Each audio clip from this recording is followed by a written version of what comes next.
You don't need to know who I'm with. We're on a break. She texted at 2 a.m., so I let the break be permanent. Now she's begging me to talk while her break partner blocked her. Hey viewers, before we move on to the video, please make sure to subscribe to the channel and hit the like button if you want to see more stories like this. Thanks. Haley had been restless for weeks before she said it. Little comments started slipping into everyday conversations about how life feels small lately, or how she needed to breathe without explaining herself all the time. At first, I brushed it off as normal burnout.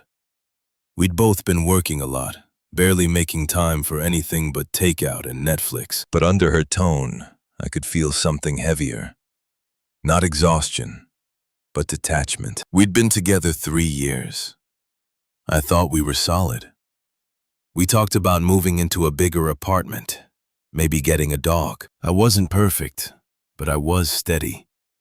I didn't yell, I didn't play games, and I always kept my promises. Apparently, that wasn't thrilling enough anymore. It was a Friday night when she brought it up.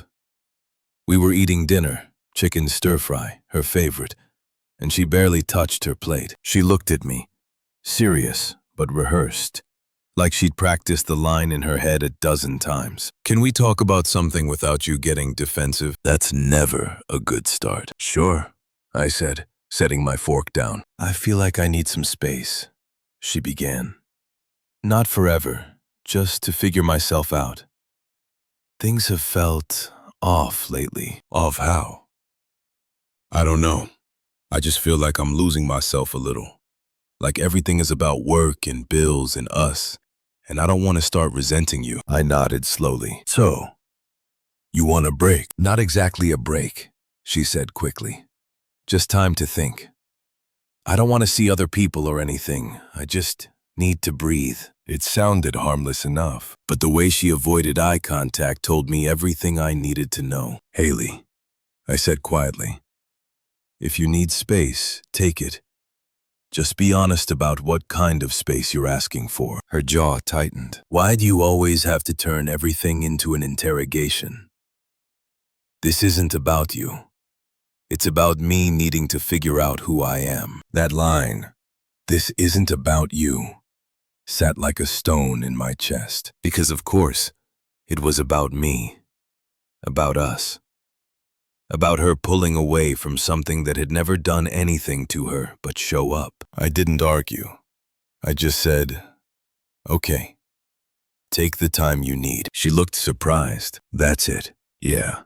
I said you can't force someone to stay if they don't want to. Her expression flickered between relief and confusion, like she expected a fight and didn't know what to do without one. The next morning, she packed a small duffel bag, just for a few days, and said she'd be staying with a friend. No tears, no goodbye kiss. Just a quiet, I'll text you soon. I watched her car pull out of the driveway, the taillights fading into the early morning fog. The apartment felt different the moment the door closed behind her. Airless, but peaceful. For the first few days, I tried to give her what she'd asked for. I didn't text. I didn't call. I went to work, came home, cooked for one. The silence was weird, but not unbearable. I told myself that if the space helped her realize what she wanted, it'd be worth it. Then came the little cracks. She'd view my stories on social media, but never message me. She'd post photos of girls' nights, always with one corner of the picture cropped to hide whoever else was there. It felt intentional, like she wanted to be seen, but not questioned. A week passed, then 2. I told myself I wasn't going to chase her. I wasn't going to ask for updates or clarity. I'd let her have her freedom and see what she did with it. Deep down, I already knew the answer. When you really love someone, you can feel when they've already left, long before they say it out loud. That's the thing about breaks. They don't give you space to fix something. They give the other person permission to test what life feels like without you. And Haley was already testing it. She just hadn't realized yet that I was, too. It was a Tuesday night when it happened. I'd gone to bed early after a long day, and around 2:07 a.m., my phone lit up on the nightstand. I didn't check it right away, just rolled over and tried to ignore it. But something told me to look. The message preview glowed through the dark. "Haley, you don't need to know who I'm with. We're on a break." I stared at it for a long time, not because I was shocked. Somewhere deep down, I'd been expecting it, but because of the tone. It wasn't guilty or apologetic.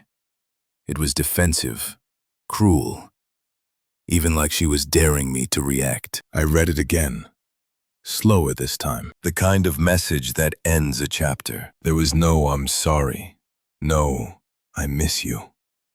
No explanation, just that one sentence. "You don't need to know who I'm with." That was the moment something in me shut off. Not out of anger, but clarity. For the first time in weeks, I wasn't confused. I wasn't waiting. I wasn't trying to guess where her head was. I finally knew exactly where I stood with someone who didn't respect me enough to lie gently. I didn't reply. I didn't even open the message fully. I just locked my phone and set it face down. Then I got up, went to the bathroom, and looked at myself in the mirror. My face looked calm.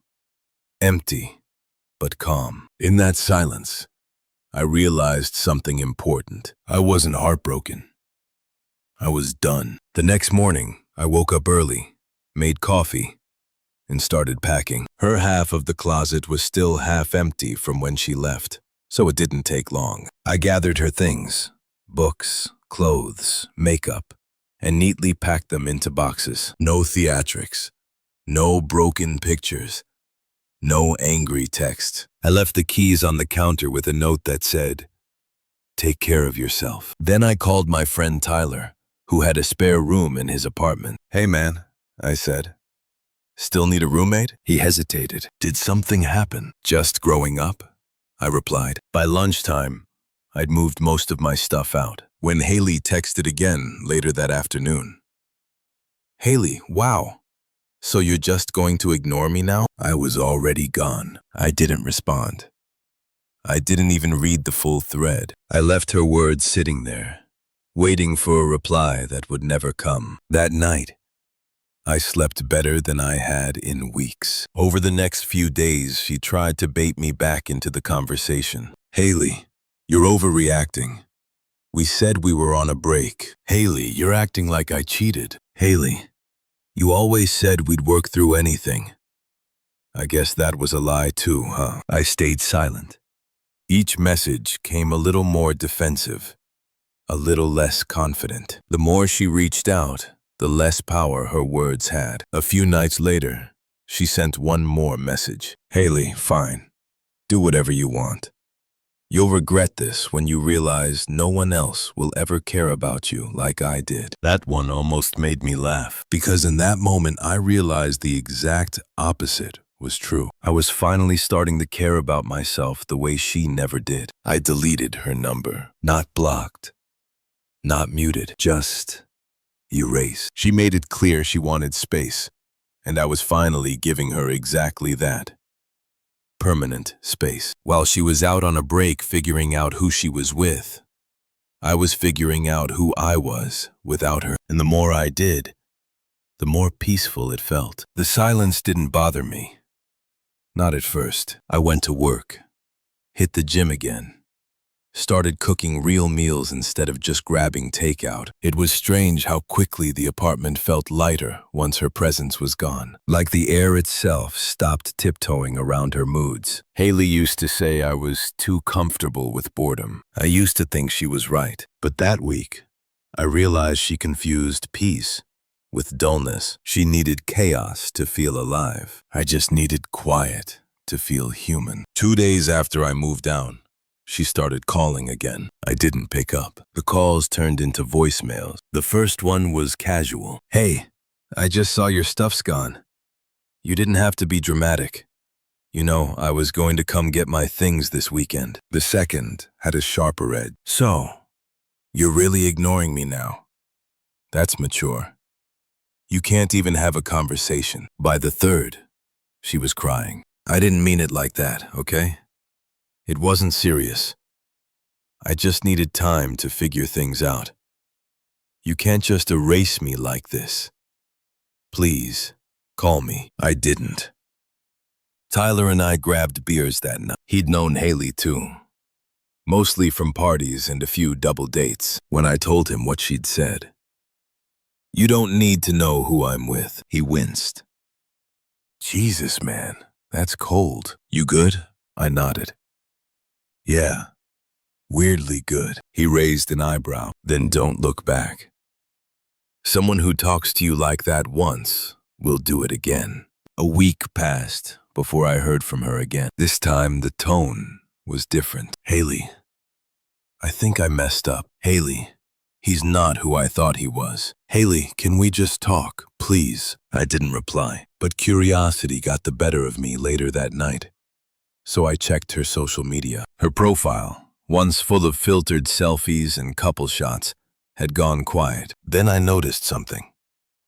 Her break partner, the guy she'd been with, or at least hinted at, had unfollowed her. His profile picture, which used to include her, was changed. Every trace of her was gone. She wasn't just reaching out to talk. She was reaching out because she'd been replaced. The next day, she showed up outside my work. I saw her through the glass door, pacing, phone in hand, looking nervous. I could have walked out and let her speak her piece, but instead, I asked the front desk to tell her I was busy. She left after 20 minutes. An hour later, another message came in. Haley, I'm sorry. I didn't realize how much I was hurting you. It wasn't serious with him. I just needed to clear my head.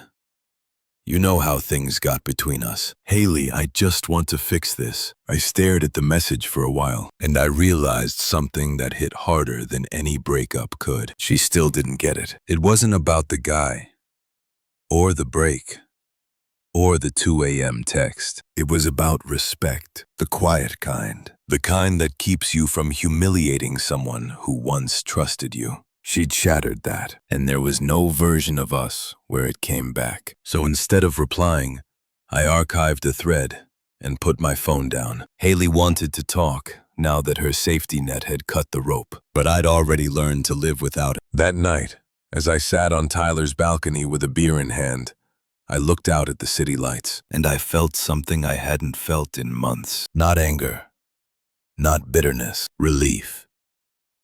I was finally free from the constant guessing, the emotional chess, the fragile hope that she'd wake up one day and treat me the way I'd always treated her. And the best part? I didn't need to know who she was with anymore, because whoever he was, he'd just done me a favor. By the second week, Haley's messages turned from emotional to desperate. The silence was eating at her. Every few hours, she'd drop another text, sometimes apologetic, sometimes angry, sometimes both in the same breath. Haley, I know I messed up, but you're acting like I cheated or something. Haley, you could at least tell me it's over instead of ghosting me. Haley, please, can we meet? Just talk. I miss you. I didn't need to respond. My silence was the answer. One night, she called 12 times in a row. I muted my phone, left it charging on the counter, and watched a movie with Tyler. Halfway through, I heard the vibration again. Another voicemail. Out of curiosity, I played it on speak. Her voice was shaky. I can't believe you're doing this.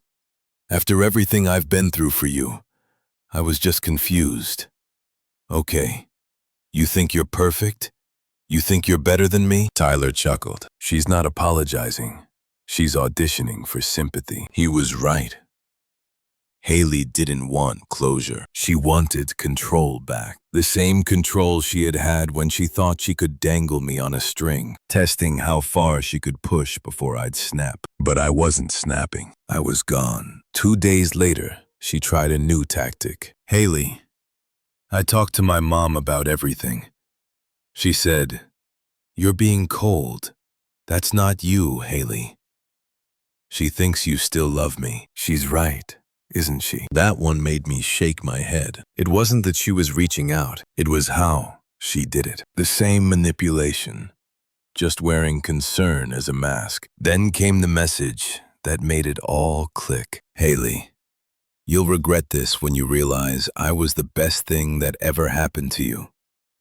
No one else will love you like I did. It was such a familiar line, the kind of thing she'd said during every argument, every moment. She wanted to remind me how lucky I was to have her. But this time, the words didn't sting. They felt hollow. The next morning, she showed up at my apartment. I'd just gotten home from work, still holding a grocery bag, when I saw her sitting on the steps outside the building, hoodie pulled up, eyes red. "Can we talk?" she said quietly. I sighed. "There's nothing left to talk about, Haley." She stood up. "You don't mean that. You've always listened before. You don't just throw away what we had." "You threw it away," I said calmly. "At 2 a.m., remember?" Her face tightened. "It was a mistake. I was drinking. I was angry. I didn't think you'd take it seriously." I laughed softly. Not out of cruelty, but disbelief. "You told me I didn't need to know who you were with. You made it serious." She tried to grab my arm, but I stepped back. "Please, just hear me out. He doesn't matter. He's out of the picture. He's actually—" I cut her off. "Yeah, I heard he blocked you." Her eyes widened. I didn't have to explain how I knew. The silence said enough. Her voice cracked. "So that's it?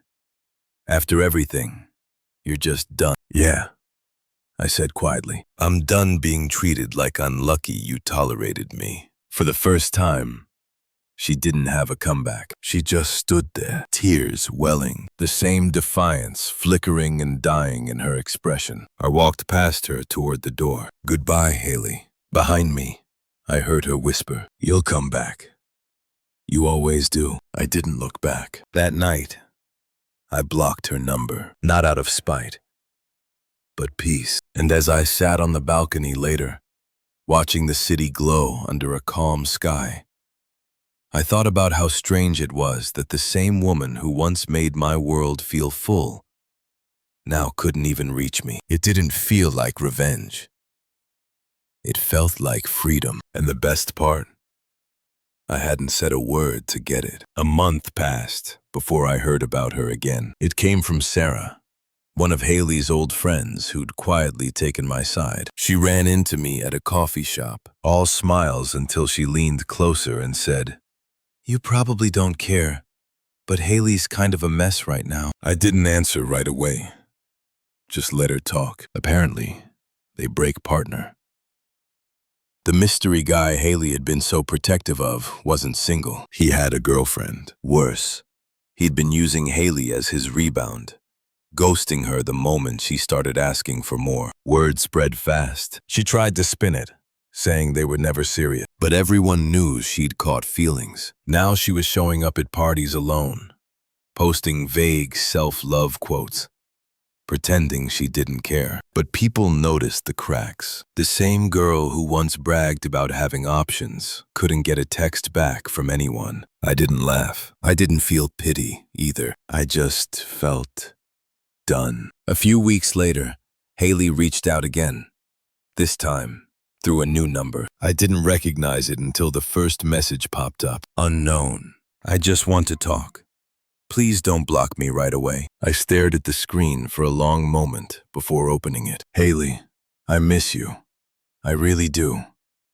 I know I screwed up. You didn't deserve any of that. I just thought I needed space, but I was stupid. I thought he cared about me. He didn't." Another message followed almost immediately. "Haley, I see now what I lost. You were good to me. You were patient, loyal, kind. I took that for granted, and I'm sorry." There it was. The speech every guy imagines hearing, but never needs once he's truly healed. I didn't respond. I just put the phone down, made dinner, and went about my evening. By midnight, she sent another one. "Haley, if you're seeing someone else, just tell me. I can handle it. I just want closure. That one made me smile faintly, not because I was seeing anyone, but because the tone had shifted. The same girl who once mocked me for being too safe was now desperate for the stability she'd thrown away. The next morning, she called. I let it ring twice, then answered. "Hey," I said flatly. There was a pause. "You picked up?" she whispered. "I did," I replied. "What do you need, Haley?" Her voice trembled. "I need to see you. I can't stop thinking about how I messed everything up. I can't sleep. I can't focus. You don't understand how much you meant to me." "Haley," I said evenly, "I do understand. But I also remember how much I meant to you when it mattered." "That's not fair." "It's fair," I interrupted. "You told me I didn't need to know who you were with. You ended it. You wanted a break. And I respected that, permanently." She went silent. Then she tried again. "People make mistakes, okay? You think you're so perfect. You think you've never hurt anyone." I sighed. "The difference is, when I hurt someone, I own it. You tried to justify it. You don't get to rewrite it now that you're lonely." Her tone turned bitter. "So you're really just done? Like, completely?" "Completely. You'll regret this someday," she snapped, voice rising. "When you realize nobody will ever love you like I did." I smiled slightly. "You're right. No one will. And that's the point." She hung up. That was the last time I heard her voice. A few months later, I got promoted at work. I'd picked up new hobbies, rebuilt my confidence, started living without the constant weight of her moods and manipulation. For the first time in years, peace felt normal. Then one evening, I ran into her again, purely by accident. It was at a friend's birthday dinner. I didn't know she'd be there until I walked in. She looked shocked when she saw me. Her hair was shorter, her smile forced. I was standing beside a few coworkers, laughing about something, when she walked over. "Hey," she said softly. "You look good." "Thanks," I replied. "You too." "You've been busy, huh?" she asked, glancing at the group I was with. "Yeah, work's been solid. Life's good." She hesitated, then gave a sad little laugh. "Guess you really did move on." I looked at her, calm, collected. "I moved on the night you said I didn't need to know who you were with." Her expression faltered. I smiled politely. "Take care, Haley." Then I turned back to my friends and picked up the conversation where I'd left off. No lingering glances, no second thoughts, just peace. And as I walked out later that night, I realized something simple but powerful. She hadn't just lost me. She'd lost access to the version of me that cared. The break she wanted. It lasted forever. Thanks for watching. Make sure to subscribe to the channel and hit the like button. What do you think about this story? Share it in the comments.